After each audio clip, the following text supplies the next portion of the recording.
शैतानिर्रजीम बिस्मिल्लाहिर्रहमानिर्रहीम। पहले दोस्तों, कैसे हैं आप? जिस टॉपिक के साथ आज हाजिर खिदमत हुआ हूँ ये है order 9 rule 13 CPC civil procedure code. जब कोर्ट आपके अगेंस्ट, किसी भी शख्स के अगेंस्ट, किसी भी अशखास के अगेंस्ट कोई डिग्री पास कर देती है जो कि एक्स पार्टी होती है, कोई जजमेंट आ जाती है, ऐसी कोई फैसला आ जाता है जो कि एक्स पार्टी जिसमें हो, आप पेश ही ना हुए हो, तो वहाँ पर क्या किया जाएगा? वहाँ पर ऑर्डर 9 रूल 13 की एप्लीकेशन ये फाइल की जाएगी। अब ऑर्डर 9 रूल 13 की जो एप्लीकेशन है, अगर कोई कोर्ट एक्स पार्टी डिग्री इसको पास कर देती है, यहाँ पर डिफेंडेंट कोर्ट में पेश नहीं हुआ होता, तो तब डिफेंडेंट के पास यह हक होता है कि वो कोर्ट में एक एप्लीकेशन फ़ाइल करता है, और जब वो कोर्ट में ये एप्लीकेशन फ़ाइल करता है तो इसके खिलाफ जो डिग्री दी हुई थी है वो उसको कहता है कि इस ऑर्डर को सेटिस्फाइड किया जाए, क्योंकि मुझे इस केस में सुना नहीं गया या मुझे प्रॉपर नोटिस जो है वो सर्व नहीं हुए हैं, या मेरा जो एड्रेस है वो एज़ पर माई दुरुस्त नहीं लिखा गया, एज़ पर माई ID कार्ड सही नहीं लिखा गया, या जो भी रीज़न बता सकता हो, जो भी कोई एक लॉजिक हो वो बता सकता है, तो वो ये एक्सप्लेन करेगा, वो ये बताएगा कि मुझे इस वजह से नोटिस सर्व नहीं हुए, मुझे सुना नहीं गया, मुझे सुना जाए। क्योंकि एक बेसिक प्रिंसिपल ये भी है, nobody should be condemned without hearing. इसके अलावा अ जज can not be deprive a person from his valuable right with a single stroke of pen. जज किसी अपने ऑर्डर के एक स्ट्रोक के साथ किसी भी शख्स को उसके हकूक़ से महरूम नहीं कर सकता है। तो इन बेसिक प्रिंसिपल की वजह से आपका जो राइट है वो रिस्टोर हो जाएगा। अच्छा, देखने में मुशाहिदा ये है, आमतौर पर ये एप्लीकेशन मंजूर हो जाती है, एक्सेप्ट हो जाती है, लेकिन अगर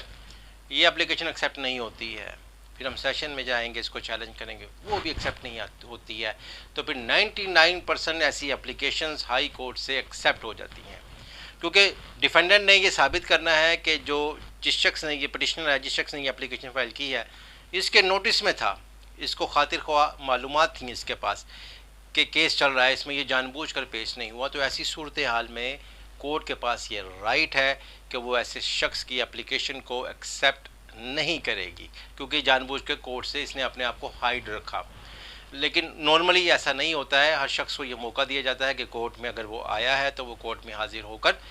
अपना जवाब फाइल करे और वो प्रॉपर तरीके से कोर्ट केस को अटेंड करे। बात सूरत हाल में जहाँ पर एक से ज़्यादा डिफेंडेंट होते हैं, तो उनमें से कोई सब एक्स पार्टी हो गए हैं, उनमें से कोई एक डिफेंडेंट अगर एप्लीकेशन फ़ाइल करता है कि मुझे जो एक्स पार्टी जो है ये ऑर्डर को ख़त्म किया जाए, तो कोर्ट ऐसी सूरत हाल में नॉर्मली तमाम डिफेंडेंट्स का जो राइट है उसको रिस्टोर कर देती है, तमाम डिफेंडेंट्स का जो एक्स पार्टी ऑर्डर है उसको ख़त्म कर देती है, सभी का, चाहे उनमें से कोई एक आया हो या तमाम के तमाम आए हों। बस उसने सिर्फ कोर्ट को मुतमईन करना होता है पिटिशनर ने कि किसी भी वजह से या जो भी रीज़न थी या जो भी रीज़न लॉजिकल बनती है, इस लॉजिक की वजह से मैं कोर्ट में अपेयर नहीं हुआ। कोर्ट के पास ये भी इख्तियार है कि कोर्ट अगर चाहे तो वो कास्ट कर सकती है, फ़ाइन कर सकती है, और फ़ाइन के साथ इस एप्लीकेशन को एक्सेप्ट कर सकती है। और नॉर्मली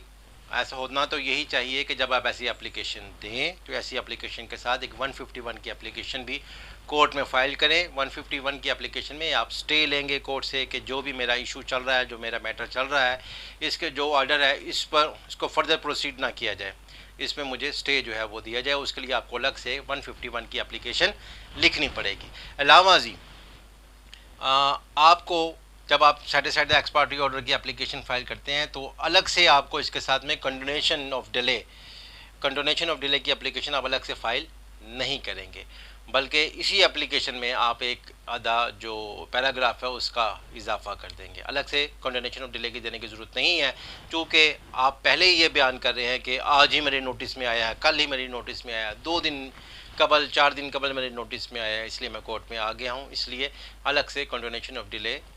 की एप्लीकेशन देने की ज़रूरत हरगिज़ नहीं है। अगर एक्स पार्टी हो गई हो और डिफेंडेंट ये पेश कर दे ऐसा सबूत कि इसके पास ऐसा खातिर ख्वाह मौके मौजूद थे, जिसके बावजूद ये कोर्ट में नहीं हाजिर हुआ है, तो फिर एप्लीकेशन खारिज हो सकती है, लेकिन आमतौर पर ऐसी एप्लीकेशन खारिज नॉर्मली नहीं होती है। सेक्शन 5 की एप्लीकेशन अलग से देने की ज़रूरत नहीं है। और ये कहाँ देते हैं 9/13 की एप्लीकेशन? सेम कोर्ट में देते हैं जहाँ पर मैटर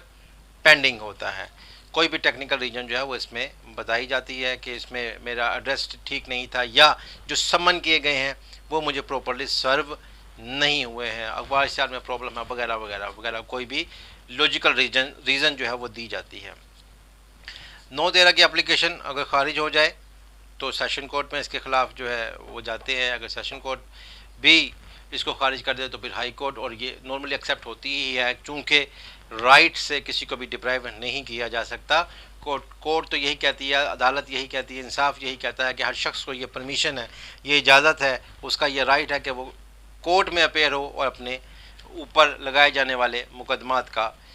जो उसके ऊपर जो इल्ज़ामात हैं उसका ये दिफा करे। तो जज को भी ज़िम्मेदारी का मुजाहरा करना पड़ता है। बाज़ सूरत हाल ऐसी होती हैं जहाँ पर अपील भी फ़ाइल की जा सकती है, रिवीजन भी फ़ाइल की जा सकती है, बाज़ सूरत हाल में हाई कोर्ट में रिट भी की जा सकती है, लेकिन ये कुछ अलग मामला, अलग सिनेरियो होते हैं। अभी आज के लिए सिर्फ इतना ही, फिर किसी अच्छे टॉपिक के साथ हाज़िर खिदमत हूँगा। अल्लाह हाफ़िज़।